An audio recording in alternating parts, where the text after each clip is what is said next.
بنسمع قصص كتير قوي عن التحرش الجنسي.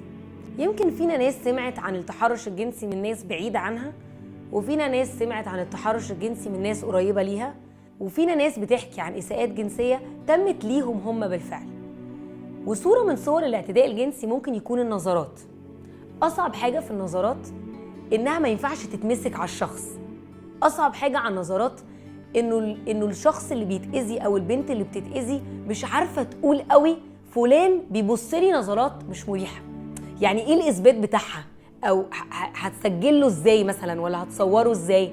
هي ممكن تحصل في أقل من ثانية، بتضايق وبتزعل وبتحسس البنت إنه في حد كسر الحدود بتاعتها، حد دخل في مساحة بتاعتها ما ينفعش يخشها.